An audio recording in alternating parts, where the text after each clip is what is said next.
Baik teman-teman, perkenalkan nama saya Rizky Sabran Huda. Di sini saya akan menjelaskan terkait dengan mata kuliah manajemen produksi penyiaran. Jadi, apakah itu manajemen produksi penyiaran? Manajemen produksi penyiaran adalah proses perencanaan, pengorganisasian, pelaksanaan dan evaluasi terhadap seluruh kegiatan yang terlibat dalam pembuatan suatu program siaran. Kemudian ada juga aspek manajemen penyiaran, yaitu ada perencanaan, sumber daya, produksi konten, pengendalian kualitas, koordinasi dan komunikasi, kemudian pemasaran dan promosi, dan evaluasi, kemudian analisis. Nah, kemudian ada juga manajemen produksi penyiaran dapat disimpulkan yaitu memerlukan koordinasi yang baik antara berbagai elemen seperti pengembangan konten, pengaturan jadwal, alokasi sumber daya, serta pemantauan kualitas. Kemudian materi selanjutnya ada tugas dan tanggung jawab tim produksi. Jadi setiap tugas dan tanggung jawab produksi itu bermacam-macam. Yang pertama ada tanggung jawab memperhatikan tim produksi yang handal dan terampil, kemudian bangun kerjasama dan komunikasi yang baik. Kemudian yang kedua ada dari segi logistik, pengendalian peralatan, manajemen transportasi, koordinasi lokasi, pengadaan sumber daya, dan pengendalian anggaran. Kemudian yang ketiga ada perencanaan produksi, yaitu adalah pembuatan jadwal, anggaran, koordinasi dan sumber daya, komunikasi, dan evaluasi risiko.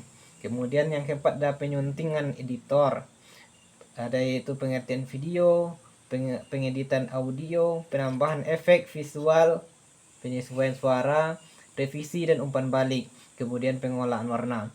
Kemudian yang terakhir ada tim kreatif, pengembangan konsep yang baik, kemudian penulisan naskah yang tersusun secara sistematis, kemudian perencanaan produksi, kemudian kreativitas sosial, kolaborasi, dan revisi penyesuaian. Kemudian kita lanjut materi selanjutnya yaitu sistem penyiaran televisi, yaitu ada jenis penyiaran.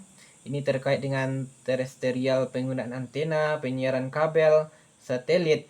Kemudian yang kedua ada regulasi dan standar, yaitu setiap negara memiliki regulasi dan standar sendiri terkait dengan penggunaan frekuensi dan konten yang disiarkan. Kemudian yang ketiga ada komponen dan komponen utamanya. Yang pertama ada kamera, mixer, dan transmitter. Kemudian yang terakhir ada format sinyal, yaitu ada analog dan digital. Kemudian selanjutnya ada target audiens, produksi dan penyiaran produksi. Yang pertama ada target audiens, yaitu segmen demografi seperti usia, jenis kelamin, pekerjaan, pendidikan, pendataan, dan agama. Kemudian ada segmen psikografis, yaitu berdasarkan gaya hidup. Kemudian ada segmen geografis, yaitu audiens sebagai target marketing. Kemudian ada implementasi dalam penyiaran, ada riset pasar, kemudian ada perancangan konten berdasarkan hasil riset. Setelah melakukan riset pasar, kita akan merancang konten berdasarkan hasil riset, yaitu evaluasi dan penyesuaian. Kemudian pengumpulan feedback setelah siaran. Yang terakhir ada relevansi konten, memastikan program sesuai dengan kebutuhan, efisiensi pemasaran dan promosi, optimalisasi sumber daya, dan menghindari pemborosan selama produksi. Kemudian yang terakhir ada faktor yang mempengaruhi konten program televisi.